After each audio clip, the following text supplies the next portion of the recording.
Hi friends, welcome back to Swamy's kitchen. நாம் இன்றைக்கி பார்க்க போகிற ரெசிபி தட்டை, அதாவது முறுக்கு மாவில் நான் தட்டை பண்ணியிருக்கேன். ரொம்ப கிறிஸ்பியாக, ரொம்ப டேஸ்டியாக, உடனடியாக நம்ம செய்திடலாம். கடலைப்பருப்பு ஊற போடணும்னு இல்லை, நான் அதுக்காக பொட்டுக்கடலை சேர்த்துருக்கேன். ரொம்ப கிறிஸ்பியாக, ரொம்ப டேஸ்டியான தட்டையை எப்படி செய்திடலான்னு பார்த்துருவோம். நான் முறுக்கு மாவில் தான் 1 கப்பு எடுத்திருக்கேன். அதை ஒரு பாத்திரத்தில் போட்டுருவோம். போட்டுட்டு நான் இதில் ஒரு 8 பல்லு பூண்டும் 1 டீஸ்பூன் ஜீரகத்தையும் மிக்ஸி ஜாரில் போட்டு நல்லா குறகுறன்னு அரைச்சி எடுத்துடணும். இப்போ இதில் 1/2 டீஸ்பூன் மிளகாய்த்தூள், மிளகு, அதாவது நல்ல மிளகை நான் பொடிச்சு போடுவேன்.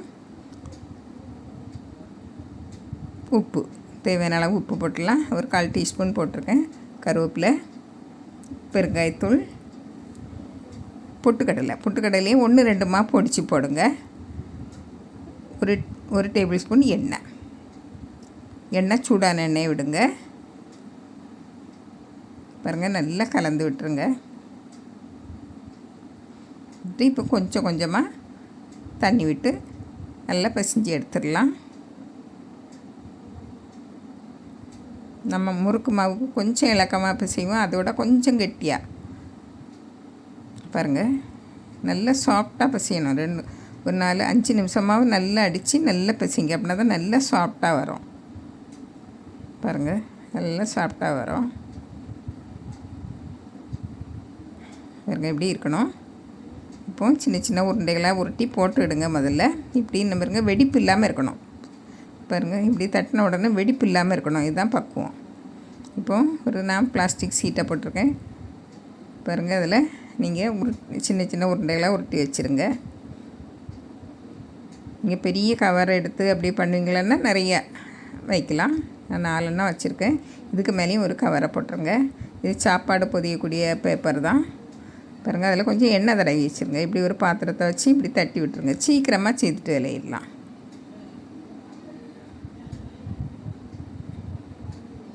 பாருங்கள், இதை எடுத்து மெல்ல எடுங்க. எண்ணெய் தடவி இருக்கனால ஒட்டாமல் வரும். பாருங்கள், இந்த திண்ணத்தில் இருக்கணும். பாருங்கள், இப்படி இருக்கணும்.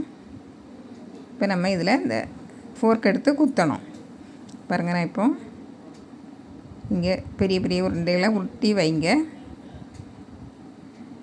அதுக்கு மேலே சீட்டை போட்டுட்டு இப்படி எல்லாம் எடுத்து வச்சுருங்க. எல்லாம் இப்படி தட்டி வச்சுருங்க.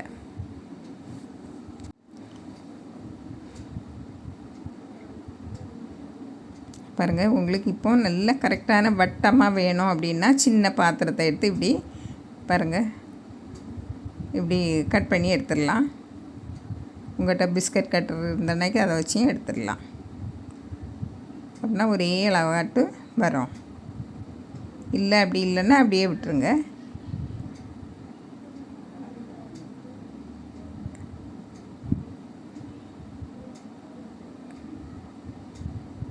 இது கொஞ்சம் நேரம் ஆகும், அதனால் அப்படியே நம்ம ரவுண்டாக இருந்தோன்னா அப்படியே விட்டுருங்க.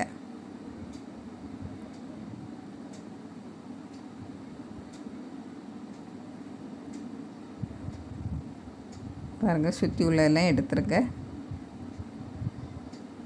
பாருங்கள், இப்போது நம்ம இந்த ஃபோர்க்கால் நம்ம செய்து வச்சதெல்லாம் குத்தி எடுத்துருவோம். ஃபோர்க்கில் கொஞ்சம் எண்ணெய் தடவிடுங்க.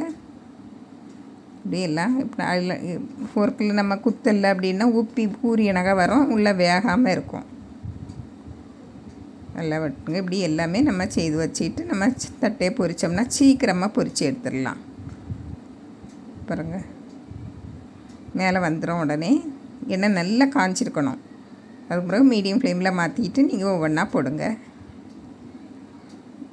பாருங்கள், எல்லாம் மேலே வந்து கொஞ்சம் அந்த பபிள்ஸ் எல்லாம் அடங்கின உடனே திருப்பி போடுங்க.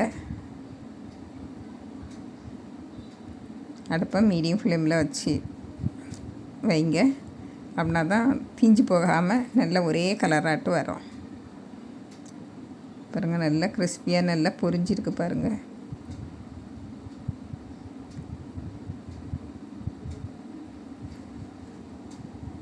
ரெண்டு பக்கமும் ஒன்று போல் கலர் வந்ததும் நீங்கள் எடுத்துடலாம். எண்ணெயிலேருந்து எண்ணெய் அதிகமாக குடிக்காது இந்த தட்டை. பாருங்கள், இதே போல் எல்லாமே பொரிச்சு எடுத்துடலாம். நல்ல கிறிஸ்பியாக இருக்கும். பாருங்கள், நல்ல கிறிஸ்பியாக இருக்குது. இதே போல் நீங்களும் செய்து பாருங்கள். பிடிச்சிருந்தால் லைக் பண்ணுங்கள், ஷேர் பண்ணுங்கள், கமெண்ட்ஸ் பண்ணுங்கள், மறக்காமல் சப்ஸ்கிரைப் பண்ணுங்கள். தேங்க்யூ.